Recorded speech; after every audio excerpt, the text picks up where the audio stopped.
Hey everyone, so we're back again with Recipe for Adventure, and hopefully they find Alfredo's sister. So, Chapter 8. Alfie found himself in the back of the truck driven by a weathered old man named Saul, who worked at the farm and happened to be on his way to town. Marco sat in the back with Alfie, bouncing along as the truck rumbled down the hills and into the city of Naples, coughing up exhaust along the way.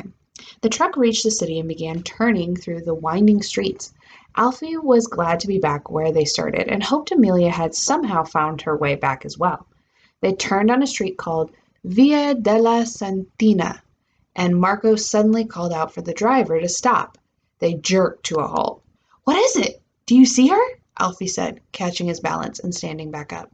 The boys jumped down from the truck. Marcos grabbed the basket of ingredients and thanked the driver. "See, down there," Marco said. The boys shot off down towards the street. Alfie saw a sweep of long golden brown hair and knew it was his sister. She was with a boy. He called her name as they ran towards them, but she didn't seem to hear. Amelia and Enzo made a turn, and Alfie and Marcos followed. The street ended at a building with faded paint and an arched doorway. Enzo led Amelia inside. As Alfie and Marcos raced in behind them, Alfie called out his sister's name again. This time it echoed back a dozen times. He paused and realized there were people there, and they were all staring at him. Amelia walked towards him with a scowl on her face. In a low voice, she said, "Alfie, what are you doing?" Alfie couldn't help himself. He reached out and grabbed his sister in a hug. She was safe. As long as she was okay, he didn't care that she was being ungrateful, that he had rescued her. When he finally gathered his emotions, he said, "I should ask you the same thing. What is going on? What happened?" He looked up. "And where are we?" He saw frescoes paintings made right on the ceiling, and the tourists milling around and snapping photos as locals kneeled by pews and prayed. "This is the church of San Gennaro Extramonia," Enzo said, stepping towards them casually with his hands behind his back, like he was one of the nearby tour guides. "It is one of the Naples' most beautiful churches. It dates back to the 1300s, and the catacombs date back to the 2nd century." For a moment, Alfie and Marco looked from Enzo to Amelia, trying to understand why they were acting like it was totally normal. "You're sightseeing?" Alfie asked, completely dumbfounded. "Enzo couldn't believe I hadn't seen any of the churches yet," Amelia said, "so he brought me here." "Enzy?" Alfie said. "What, were they best friends now?" "It's fine," Enzo said to them. "We were just looking around." "Get away from my sister!" Alfie snapped to Enzo. "Yes, stay away from my friends," Marco said, setting the basket down to better step between Enzo and the Bertolis. "Now, boys," Amelia said in a mocking tone. Alfie knew she loved this attention, but his only concern was getting her away from this guy. "Come on, Amelia," Alfie said. "We're going." "Don't tell me what to do," Amelia said. "I can hang out with whoever I want." "Trying to act mature for your boyfriend," Alfie said, knowing it would embarrass her. He was frustrated with her. "This is low," Marco said to Enzo, "even for you." "I did nothing wrong," Enzo said, holding up his hands innocently. "It's not my fault if you and your friend care so little about Amelia you left her behind on the bus. That was low." "Hey, watch it," Alfie said. He didn't like his loyalty to his sister being questioned. "Yes, I'm sure you were so worried about her well-being," Marco said. "Or maybe more like the well-being of your failing restaurant." Turning to Amelia, he said, "He just wants to spy on us. He knows he's banned from our restaurant. He's just using you." "I think you're all acting crazy," Amelia said. "All I know is I was riding a bus with two people, and then suddenly I was sitting there all alone. Enzo was the only one there to help me out." "By bringing you here?" Alfie said. "He was going to take me to Marcos's restaurant," Amelia said. "He figured you'd look for me there." "Like we'd let him within 5 blocks of our restaurant," Marco said. "But when I mentioned I hadn't seen any of Naples," Amelia continued, ignoring Marco, "Enzy very nicely offered to show me around. So don't go acting like you've rescued me or something. I was having a good time until you two showed up. And now we're leaving, Alfie said, desperate to take control of the situation. He was also rattled by Amelia's confidence around Enzo, a boy she'd only just met. Seriously, Amelia? We have to go. Fine, she said, as if that was her plan all along. She turned to Enzo and said, Thank you, Enzi, for bringing me back to town and showing me this amazing church. I guess I'll see you tonight. What happens tonight? Alfie demanded. The pizza festival, obviously, Amelia said with a roll of her eyes. Why do you think we're gathering all these ingredients? We will not see him tonight, Marco said, but we have to get going. And this time, he said to Enzo, you stay here. Alfie gave Enzo his best scowl, and all three of them turned to leave. Amelia called out a cheery ciao to Enzo. Couldn't you at least pretend to be on our side? Alfie said.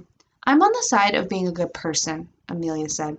You know, the kind who doesn't ditch his sister in a strange city. As long as he doesn't follow us again, Marcos said, holding the basket of ingredients close. I live to see another day. Chapter 9. Of course they hadn't taken more than 2 steps when Enzo started to follow them again. This will never work, Marcos said. We have to lose him.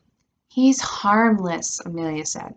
I can't believe you fell for him, Alfie said, a hint of disgust and disappointment in his voice. I didn't fall for him, Amelia said quickly, her face turning a delicate shade of pink. Whatever, just don't ditch me this time. Follow me, Marcos said, walking deeper into the church towards the pulpit, and try and act like you're really enjoying looking around. I actually was, Amelia muttered. Can you believe that people have used this church for over 700 years? I guess you can learn that from your personal tour guide, huh? Can't you just cooperate, please? Why couldn't she just go along with them? It was her fault they were in this situation to begin with. Alfie and Amelia followed Marcos along the sides of the creaky wooden pews, gazing up at the arched columns that led to the heart of the church. The ceiling covered in ornate gold patterns with brightly colored frescoes, all at least 5 stories high. It looked more like a museum than a church. Although the church was quiet and soft, voices of the tourists cast a low rumble. Alfie's sneakers squeaked on the floor, and he tried to walk more delicately to keep them quiet. Enzo lurked further behind them, keeping them in his sights. They continued along the black and white hexagonal pattern floor, and Alfie made sure to eye each sculpture that was tucked among the columns, both to look like he was sightseeing and because they were really cool. When they reached the front, they stood to the left of the altar, and Marcos turned to look back at the church as if taking it all in. Alfie did the same. An elderly woman spoke to Enzo, her hand resting on his arm. She had no idea what a huge help she was being. She had him cornered. This way, Marcos said in a low voice, like he was barely moving his lips. Quickly, but quietly. With Amelia in front of him, he wasn't about to lose her again. Alfie followed Marcos through a small side door that they had to duck to get through. They turned a sharp corner to another door, and Alfie never would have spotted since it was adorned with a painting of a saint. The saint's head was rigid, ringed with light, and his eyes were looking towards the heavens. Once the 3 of them stepped through the door, and it was shut tight behind them, all sound was completely muffled out, and cool air washed over their skin. They quietly stepped down a flight of narrow, crumbling stairs and into a hollow space. Where are we? Amelia whispered, a slight quiver in her voice. Her confidence had vanished. The 3 stood side by side, looking out at the cavernous space before them. As ornate as the church was, this was totally bare. All they saw was a low, slightly curved ceiling and a long, cool tan walls with pockets that looked like open mouths cut out along the sides. The rooms were too dark to see into. These are the catacombs of San Gerano, Marcos said, as they began to walk the corridors. What are catacombs? Alfie asked. Basically old burial grounds, Marcos said. Pretty cool, huh? Alfie did think it was cool, but he felt Amelia stiffen beside him. He stepped closer to her and for a brief moment squeezed her hand. The way her eyes darted about, he knew she was scared. Thinking he might distract her, Alfie asked Marco, I bet these are really old and, important in Naples, right? Amelia's love of history might trump her fear of the catacombs. Very important, Marcos agreed. They haven't always just been burial sites. They have also been used as a hospital, a place of study for archbishops, a bomb shelter during war, lots of things. Here, I think the door is down this corridor. As they walked, Alfie noticed that the frescoes were more faded than the vibrant ones upstairs. He ran his hand along the wall. It was cool and rough, and he wondered what hands from the past had also touched it. Marco stopped abruptly, and Alfie almost slammed into him. Alfie was about to ask what was wrong, but Marcos put his fingers to his lips, and the three stood listening carefully. And off in the distance, Alfie heard footsteps. Amelia grabbed his arm tightly. Her whole body was shivering. He patted her hand as his own heart pounded. He willed away images of ghosts floating through the corridors, angry with anyone who disturbed their eternal peace. When Marco said, "Someone's coming," Amelia clutched Alfie's arm with a new strength. He wanted to reassure her, but as Marcos continued to lead them deeper into the dark shadows, he was downright scared as well of ghosts or of getting caught and thrown into jail. It didn't really matter. All he knew was there weren't supposed to be down there, and now someone or something was coming. Looked pretty freaked out. Voices echoed off the walls, and the three friends looked at each other nervously. As the sounds got closer and closer, Alfie couldn't even breathe. 1,000 years, a voice said. That's so long. Marcos let out a long breath. It's just a tour group, he said, but let's just stay here until they pass. A tour group, Alfie said. He was relieved they weren't going to die or go to jail, but also thought it was really cool that you could tour these things, officially anyways. Once the group passed, Marcos, Alfie, and Amelia quickly made their way down another faintly lit corridor where Marco took them up a flight of stairs carved into the wall. After some more quick turns, low ceilings, and tight passageways, Marcos threw open one last door, and the warmth and crackling energy of the Naples street hit them in the face. That ought to take care of him, Marcos said, triumphantly, and it took Alfie a moment to remember the whole purpose of their trip through the catacombs was to ditch Enzo. There was no way he would find them now. They had taken so many turns underground, and Alfie couldn't even guess where they were in the city. Come on, Marco said. We'll have to run for the tomatoes just in case he spots us on the street. As they took off down the street, Alfie noticed how pale Amelia's face had become. You okay? He asked her. For now, she said. I think I'd rather read about catacombs than go down in them. Alfie smiled. They were pretty cool though, right?